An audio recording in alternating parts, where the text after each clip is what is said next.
وبركاته. الفاتحة. أعوذ بالله من الشيطان الرجيم. الحمد لله رب العالمين. إياك نعبد وإياك نستعين. صراط الذين أنعمت عليهم غير المغضوب عليهم ولا الضالين.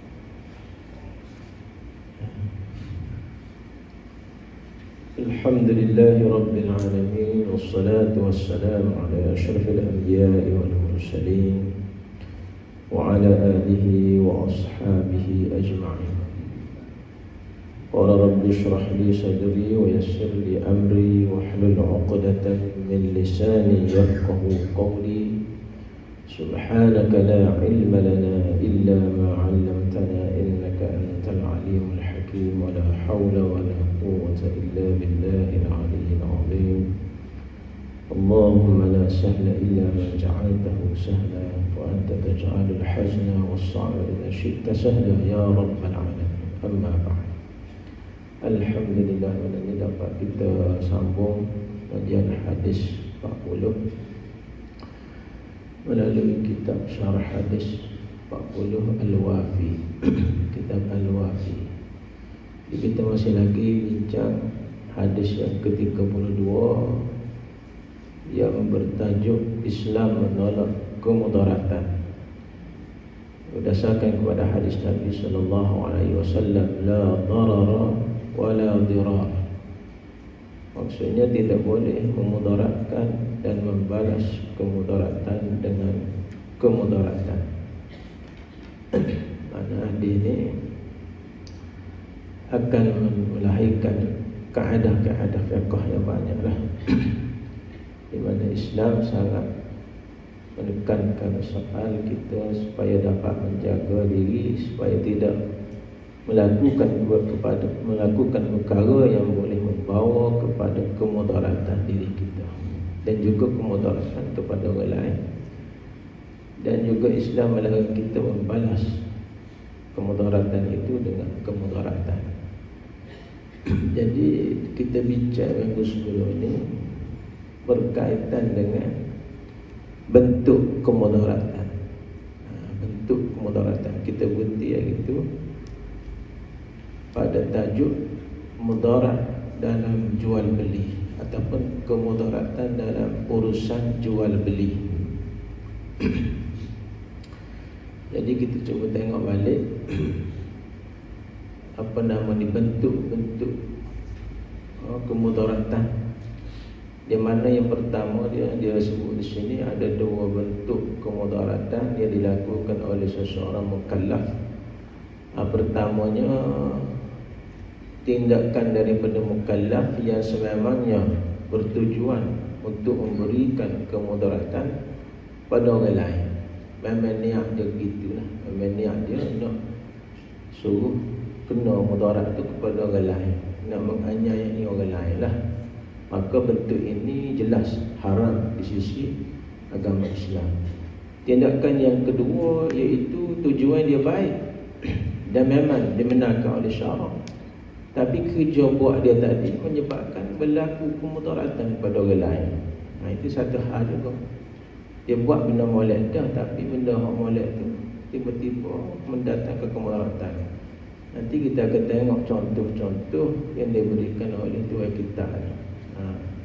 Jadi bentuk pertama kita bincang minggu lepas, dia berkaitan dengan mudarat dalam jual beli. Jual beli ni salah satu urusan muamalah yang berlaku setiap hari lah dalam kita orang Islam. Pertamanya dia sebut itu jual beli. Dalam kitab dia sebut jualan orang yang dalam keadaan terdesak. Maksudnya di sini adalah jual beli secara terpaksa. Jual beli secara terpaksa, di mana situasi dia berlaku ketika mana seseorang itu tidak ada duit, tak ada pitih nak beli barang. Tiba-tiba dia memang berajak kepada barang tersebut. Lalu dia boleh beli dengan secara hutang. Dia boleh beli tapi dengan secara hutang. Tapi apabila dia beli hutang, harga dia tinggi. Maka di sini tidak boleh. Jual beli ini tidak boleh dalam Islam.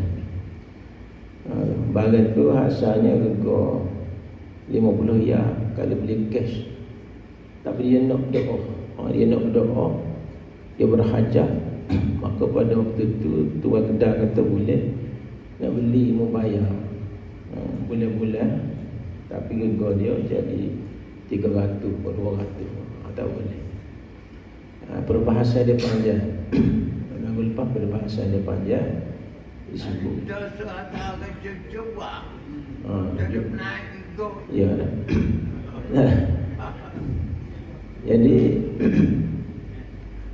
maknanya benda ni mengikut Abdullah bin Ma'qal yang kita pelajari minggu lepas. Jual beli terpaksa ini salah satu daripada bentuk jualan ribawi, riba. Riba. Ini pendapat lah, ini pendapat. Tapi mengikut Imam Ahmad, dia kata ini termasuk dalam perkara yang karahah, dibenci lah. Dia banyak pandangan-pandangan ahli ulama. Kalau dia kata minta halal, aku mana? Halal lah. Aku itu aku mana tak? Banyak kan dia gitu. Halal ke apa tu? Misalnya aku 50 jam, dia naik jadi 100 misalnya. Faham gajum Timo piti dia kata piti membayar kat aku ni halal lah. Tak kita kata kita tak kata halal. Tak kita kata halal halal. Halal mana dosa juga kau tidur. Nanti kita bincang. Dia sebutkan. Kita sabarlah kita. Sabar. Ini dia dalam konteks jual beli secara paksa. Mana di situ? Ini yang saya tanya tu pasal pengalaman saya aku penuh saya. Dia kata halal. Jadi apa nama ni, kalau bentuk jual lagi tu tak boleh lah. Dalam agama kita mana ini macam berlaku satu bentuk jualan apa ni, riba lah. Tak boleh. Yang kedua kita berhenti minggu lepas. Yang kedua ni iaitu menjual sesuatu yang telah dibeli dengan harga tertangguh. Maksud harga tertangguh ni secara hutang lah. Ini yang kedua. Kalau tadi lepas dah terang.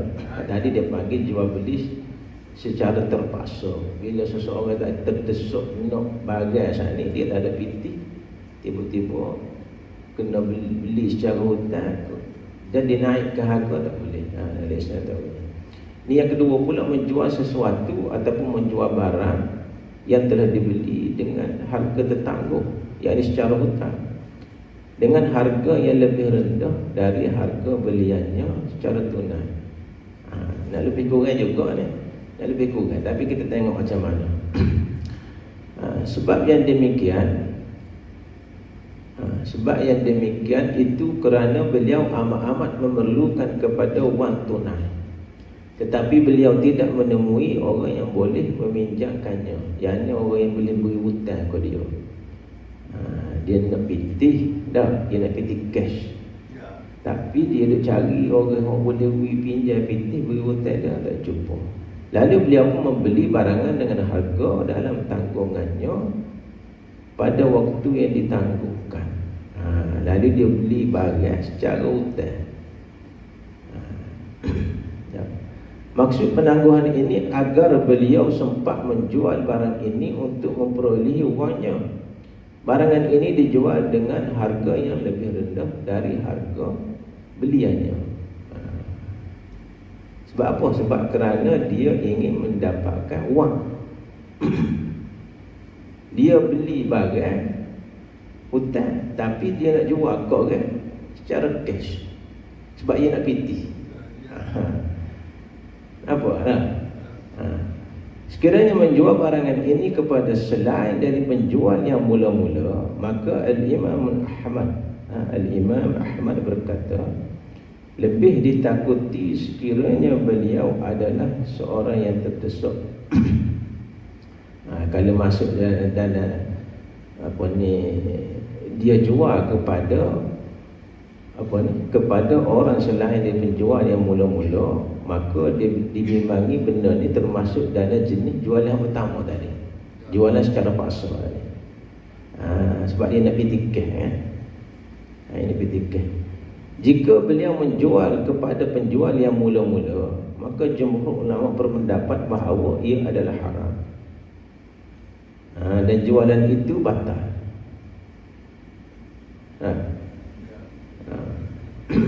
Contoh kita kata Pak Mak tu dia pergi beli dengan pola. Pola pun jual barang ke dia. Jadi dia ambil barang sana dengan hutang. Jual beli hutang. Dia nak bayar bulan-bulan lah. Pola kata ambil lah 800.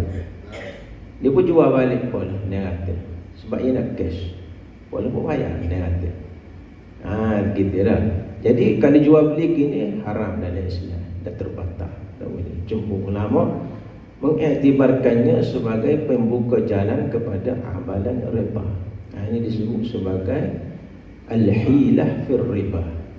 Satu cara untuk mengelakkan daripada riba. Dia nak pergi pinjam direct PT, boleh sangat dah. Dia pinjam PT 900, tapi boleh kata bayarlah 800. Serupa. Cuma saat ni dia pergi main jual beli. Ada main konsep jual beli. Benda ni berlaku lah. Benda ni berlaku. Dan kalau dalam konteks kita kehidupan hari ni, Allah sebut dah minggu lepas, produk-produk di perbankan Islam dia berubah nama. Benda ni supaya tidak berlaku di sana muamalah ribawiyah. Apa nama ni, di antaranya yang selalu kita dengar bai'ut tawarruk, jual beli tawarruk, ataupun dipanggil sebagai bai' bisaman ajil, ataupun bai'ul inah. Banyak nama-nama terkini. Dan bai'ul inah ini setakat yang tahu sudah tidak boleh terima pakai lah. Sebab dia seakan-akan jual beli hak kita sebut tadi. Maknanya bai'ul inah ni kita beli barang. Kalau dengan bank tak kita pergi beli dengan bank secara hutang, kemudian kita jual balik ke bank. Mana berlaku di antara dua pihak. Di situ tidak boleh. Disebut sebagai bai'ul inah. Sebab apa ni, si pembeli tadi sebenarnya dia nak duit itu secara cash. Ada pun bai'ut tawarruk dia berlaku di antara tiga pihak. Maka di situ dibenarkan.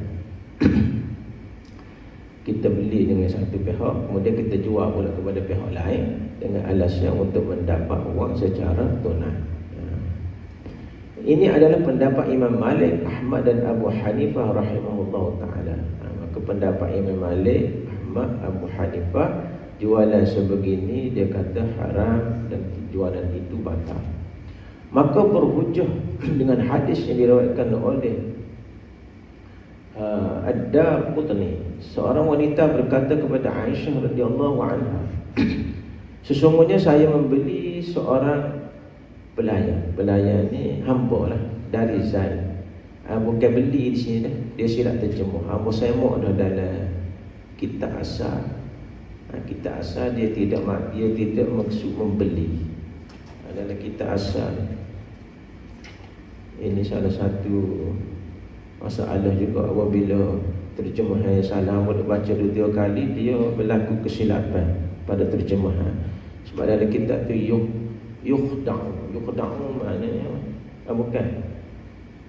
Sesungguhnya saya membeli, bukan membeli, yabi'u. Dalam kitab tu, dalam hadis asal disebut yabi'u, menjual. Saya menjual seorang hamba, kena tukar. Itu bukan saya membeli tu, saya menjual. Jauh lagi. Kalau kita dah cek ni, tak nak faham. 2-3-4 kali dia tengok dengan kitab asal dia tak serupa. Kitab asal dia dalam bahasa Arab dah. Sesungguhnya saya menjual seorang hamba kepada Zaid. Dia jual hamba kepada Zaid. Ada seseorang tu Sayyidatina Aisyah, Zaid bin Arqam, dengan harga 800 dinar. Sampai waktu tertentu, secara tangguh ni hutang, secara hutang. Lalu dia Zaid memerlukan wang, maka saya beli kembali hamba itu. Pelayan tu mana hamba itu? Dia terjemah pelayan, hamba sebenarnya. Bunyi pelik, pelayan, hamba. Sebenarnya hamba. Hamba apa ni? Sebelum jatuh tempoh dengan harga 600 dirham, maka Aisyah berkata, alangkah buruk yang kau jual dan yang kau beli. Sampaikan kepada Zaid bin Arqam, sesungguhnya Allah telah membatalkan jihad dan hajimu bersama Rasulullah SAW jika dia tidak bertaubat. Jadi Aisyah kata urusan jual beli mula keputusan ini boleh membatalkan pahala jihad dan pahala haji je bersama Rasulullah. Berat maknanya. Berat. Berat mana apa ni, bentuk jual lagi ini satu bentuk mudarat dalam jual beli. Maka Zaid datang dengan meminta maaf. Lalu Aisyah pun membaca firman Allah Subhanahu wa taala, "Faman ja'ahu mau'izatun min rabbih fantaha falahu ma salam."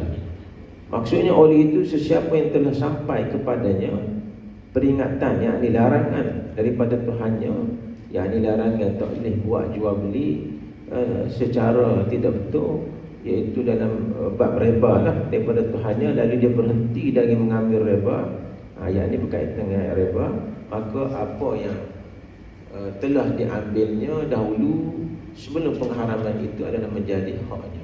Hak lepas dah itu menjadi haknya, tak ada masalah lah. Selepas kita tahu, kita tak boleh lah beramal berurusan dengan cara begitu. Berat maknanya dosanya di sisi Allah Subhanahu wa taala.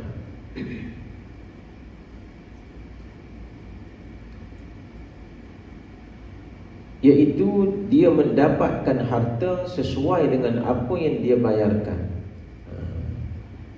Mereka berkata ucapannya tersebut dan tegurannya adalah dalil bahawa dia mendengar hal ini dari Rasulullah sallallahu alaihi wasallam. Asy-Syafi'i rahimahullah mensepakati, mana bersepakatlah, bersetujulah pendapat Imam Abu Hanifah, Imam Malik dan Imam Ahmad sekiranya wujud di dalam akad barang itu yang menunjukkan kepada niat untuk menipu agar memperolehi riba. Jika akad tidak mengandung unsur-unsur sedemikian, maka akad adalah sahih. Justru ianya adalah penjualan yang sempurna, rukun-rukunnya, dan orang ramai tidak ditahmahkan dalam tindakan mereka, dan Allah yang menghisapkan mereka atas niat mereka. Bergantung atas niat lah. Kalau kita buat urusan tadi dengan niat kita nak elak kena riba, tak boleh lah, berdosa. Imam apa ni, menurut mazhab Asy-Syafi'i, daripada Imam Syafi'i rahimahullah, maka benda tu tidak boleh lah. Tapi kalau dikata dia tidak niat gitu, maka akad seperti tadi adalah akad yang sah. Akad yang sah yang mana kita yang sedang diamalkan oleh perbankan Islam hari ini, contohnya bai'ut tawarruq, dan juga ada lagi al-ijar summal bai'. Serupa tu, al-ijar summal bai'. Sewa dulu patut jadi beli. Sewa beli dia bagi. Kereta kau 70,000 disewa. Tapi sewa lama tu, sewa kau lain lah. Dia angkat ke kau lain, habis bayar jadi 120,000.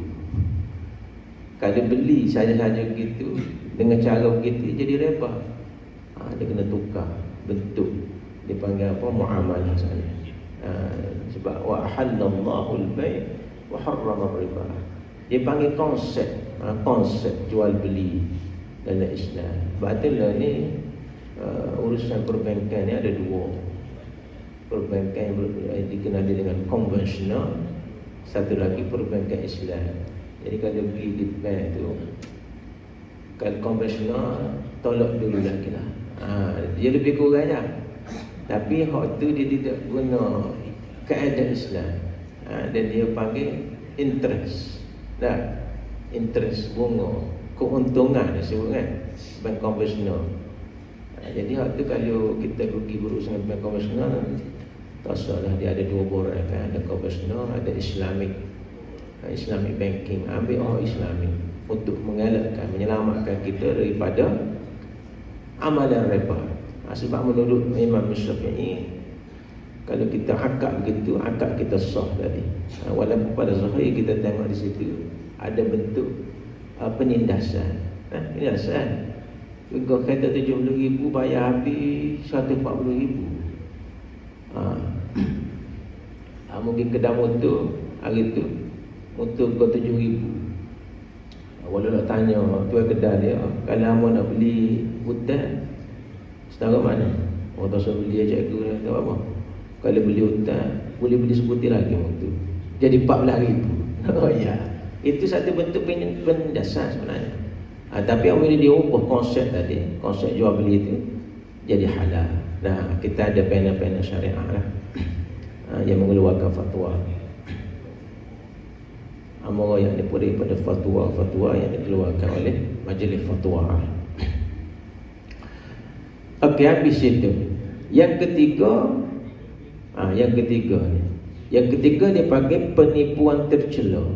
Dalam bahasa Arab ia sebut al-ghabnul fahish. Al-ghabnul fahish. Penipuan tercela ni dalam konteks jual beli. Maknanya jual beli tipu. Ni banyak ni. Jual beli tipu. Jangan kurang sebab kita belajar dah sebelum ni, mana-mana daging yang tumbuh daripada sumber haram, maka api neraka lah, ya Allah dah. Ma min lahmin nabata min haram fannaru aula bih. Nabi kata kan, mana-mana daging yang tumbuh dari benda haram walaupun satu sen, maka api neraka lah dia. Dibakar daging itu. Jangan kata jangan kata nak ambil hutang 1 sen je, ataupun nak tipu 1 sen. Jangan. Kita ada agama kan. Sekiranya si pembeli tidak betul-betul meminta si penjual agar menurunkan harga, lalu membeli dengan harga yang tinggi dan tertipu dengan kadar yang banyak, maka tidak boleh si penjual menjual dalam keadaan sedemikian. Dalam mazhab Malik dan mazhab Ahmad, Imam Ahmad sabit pada hak pembeli pilihan, yakni khiyar untuk membatalkan pembelian. Maknanya jenis orang beli ni tak pandai nawar. Tidak mahal dan tidak tahu tawar menawar. Jadi kena tipu kau kan. Betul? Kena tipu lah. Maka si penjual yang menipu tadi tidak boleh lah. Kalau orang pandai tawar dah. Biasa orang beli dia ajar tawar separuh dia tahu. Contoh dia beli barang di Kata Panjang dah. Barang harga berapa? 20 riyal, tawar 10 riyal. Dia bui dah. Dia bui kita beli. Barang ke 20 riyal. Mari 10 riyal lah, ambil lah. Dia bui dah. Nak royak tinggi harga dia letak ni. Telah diriwayatkan oleh Al-Bukhari dan Muslim dan selain dari keduanya daripada Ibnu Umar radhiyallahu anhu bahawa seorang lelaki telah mengadu kepada Rasulullah sallallahu alaihi wasallam bahawa beliau telah salah juga ni dah. Hamba cek dalam kitab, beliau telah ditipu, bukan menipu. Beliau telah ditipu. Bukan dia menipu, dia tipu dalam urusan jual beli. Takkan dia menipu orang dia pergi ngadu ke Nabi. Dia kena tipu, kemudian dia pergi ngadu kepada Nabi sallallahu alaihi wasallam. Lalu Nabi bersabda, "Idza bay'ta faqul la khilafah." Maksudnya jikalau kamu menjual dan membeli, yakni berjual beli, maka katakanlah tiada penipuan, tak boleh menipu dalam jual beli. Haram dalam Islam kita. Lelaki tersebut ada Hibban bin Muqis radhiyallahu anhu. Penipuan yang dilakukan adalah dengan menipu orang ramai dengan satu penipuan yang tiada seumpama itu, seperti menjual barang yang berharga 1 dirham dengan harga 5 dirham. Dalam mazhab Malikiyah, jika penipuan itu melebihi 1/3 dari harga, maka pembeli punya hak untuk membatalkan pembelian. Jadi dalam bab nak naik harga ni, dia ada hak-hak yang dibenarkan dalam agama kita. Tak bolehlah siapa nak naik sehingga menyebabkan menyusahkan orang lain. memudaratkan orang lain, tak boleh. Orang kata nak ambil untung banyak. Orang kata jual dia kata gegar kedai dia mahal lah. Nak buat rumah batu selalu ke dia tu. Nak beli lagi muka beli hari kan contoh. Walaupun setengah-setengah pendapat ulama dia panggil al-ghabnul yasir tu dibenarkan. Al-ghabnul yasir maknanya sebab apa dia benar, dia kata sebab kita nego ni nak utuh. Tapi dalam satu pandangan pendapat tak boleh lah. Sebab benda ni menyusahkan, ada menindaskan orang lain. Orang kaya tak apa lah kita katakan. Sebab itu ditetapkan oleh setengah mazhab, contohnya Malikiyah, maknanya rega tu tak boleh lebih daripada 1/3 daripada itu. Kita nak akad keuntungan sana. Kalau lebih tak boleh. Ada setengah kata 1/6, ada setengah kata 1/10. Setengah pendapat dia kata ikut uruf. Ada kawasan tu rega dia berapa, orang jual goni ni berapa sini.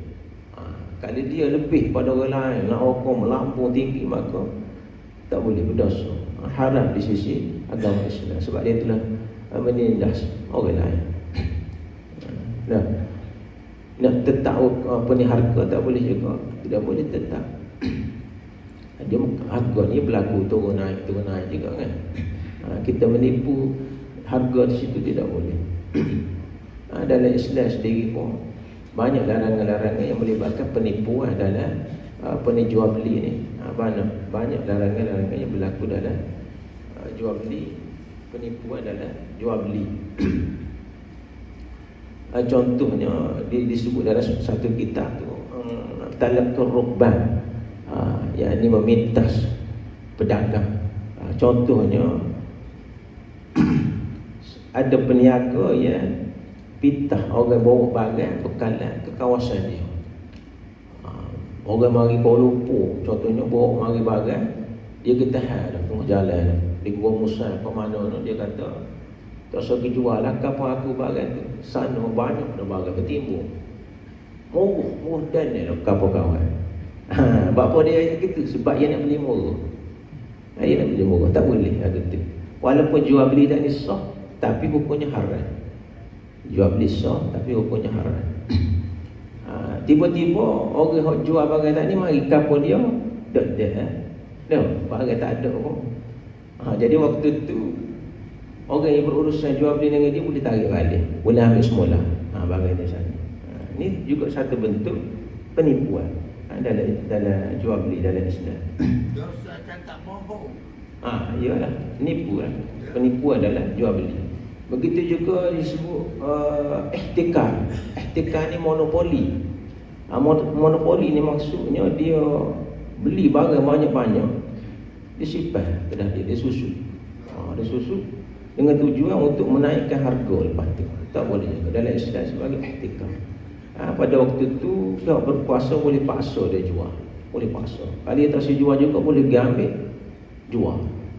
Duit orang tu balik dia. Gitu. Mana semuanya itu untuk menjaga supaya tidak berlakunya penindasan sesama kita dan penipuan yang boleh menyusahkan kehidupan orang lain. Itu disebut sebagai darar dalam jual beli. Jadi habis dalam bab jual beli banyaklah cerita-cerita yang berkaitan dengan mudarat dalam jual beli. Kemudian kita masuk contoh yang khususnya kemudaratan dalam wasiat. Disebut darar mudarat dalam wasiat. Kemudaratan dalam wasiat adalah di dalam dua keadaan, iaitu pertama, iaitu dengan mengkhususkan untuk beberapa orang penerima warisan satu penambahan atas bahagian yang tertentukan oleh Allah Subhanahu Wa Taala untuknya, sehingga keadaan sedemikian memudaratkan lain-lain waris. Akibat pengkhususan itu, oleh yang demikian syarak melarang sedemikian sekiranya lain-lain pewaris tidak meredainya. Ini satu hal juga ni. Satu hal juga orang-orang yang hidup keluarga lah, ibu bapa lah. Apabila waktu hidup tu dia beri wasiat. Wasiat supaya contoh wasiat ni bagi harta dia ni tanah pun apa, bagi serupa lah adik-adik. Contoh dah. Kan? Mak ko, ayah ko, terutamanya kalau dia tengok ada anak tina desa kan. Seolah-olah apabila bagi ikut faraid, ikut tarikah ni, ikut ilmu pesaka ni, seolah-olah bagi dia ni tak adil, bahaya. Seolah kita mempertikaikan hukum Allah SWT. Tapi kita lah, sikap kita tu lah, perasaan kita manusia ni, apabila bak harta, terutamanya orang tua, ibu apa lah, memang wujud lah, ada lah. Waktu dia hidup, dia berbesar semua anak-anak. Lepas aku mati ni, bagi sama banyak belakang. Dah.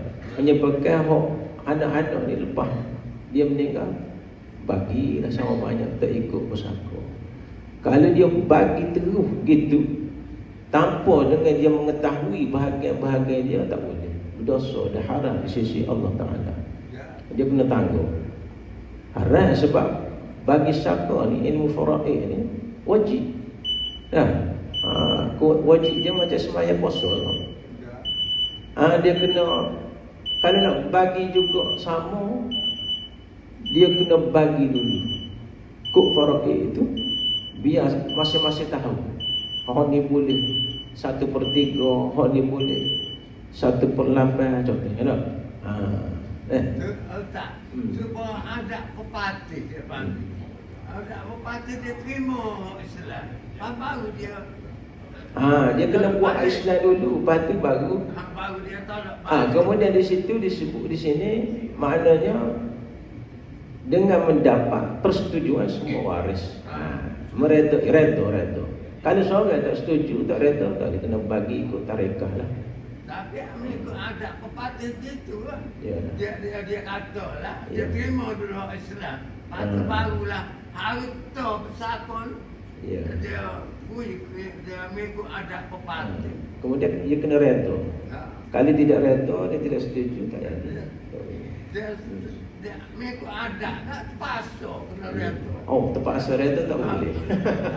Paksa reda tak boleh.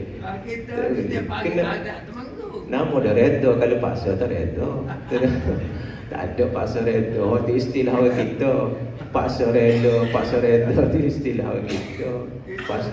Utama sekali orang Negeri Sembilan. Ya. Dia panggil adat pepatih. Dia kita tidak boleh membahagi harta pusaka mengikut adat, kerana dalam agama kita sudah ada hukum. Hukum ni ada dalam Quran. Ada dalam Quran. Suratul Nisa banyak cerita. Banyak cerita tentang pembagian harta pusaka ni. Faraid dalam Quran ada 1/2, ada 1/4, ada 1/8, 2/3, 1/3, 1/6. Di situ ada ashabul furud, tua-tua orang yang berhak menerima 1/2 ni orang lagu mana, berhak 1/4 ke mana, kena tahu tu. Lepas tu baru kita bagi sama. Sebab kita nak, soalan kali kita bagi sama tu, kita telah menolak hukum Allah Ta'ala, hukum faraid saja. Dia tak sana ya. Maknanya semua orang, semua kena halal berlaku. Ya, kena halal berlaku. Sebab ada di segi Islam tu, memang itulah keadilan. Kalau kita adil ni, kita nak kata nak suruh-suruh berlaku. 10 ya berlaku, ada sama. Betul tak? Makan nasi pun dah suruh. Orang gemuk, orang kurus tu. Orang ni makan nasi 10 ya, orang ni makan nasi 5 ya, tak suruh. Sama-sama kenyang habis dah. Inna Allah qad a'ta kulli haqqin haqqahu fala wasiyata liwarithin. Ni ada hadis Nabi larang, sesungguhnya Allah telah mengurniakan kepada setiap orang yang berhak itu akan haknya. Ada kulli dhi haqqin haqqahu, setiap orang ada hak dia, Allah Ta'ala beri dia. Ni lah. Maka tiada wasiat untuk si waris, tak boleh wasiat sebenarnya. Cuma di situ ada huraian lah. Ada ulama huraian pula kan. Semua muat sana lah. Mana kena buat dulu mengikut pembagian pusaka tu, lepas tu baru boleh bagi secara kalau kita nak saja. Sebenarnya hak sedap kan, masa hidup tu wish lagi. Senang. Masa dia hidup rasa susah nyawa tu kan, panggil waktu panggil ni aku nak pergi musim di sejokan. Kata ni nak wikau ni, rumah ni, tukar nama saya. Jangan kita tukar nama. Sebab berlaku dah. Ni berlaku dah ni.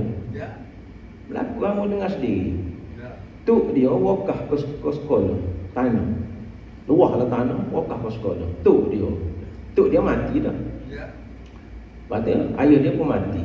Lepas ayah dia mati, cucu-cucu yang hidup ni, belet. Apa gerai, semok-semok kena. Tu biar gerai nama, tu dia. Wakaf di sekolah. Tu dia wakaf yang mula. Dia dah wakaf tak ketah. Lepas tu kalau nak wakaf, pergi pejabat majlis agama Islam. Waktu sorak, cok selagi gerai tu, sayang. Baru selesai masalah.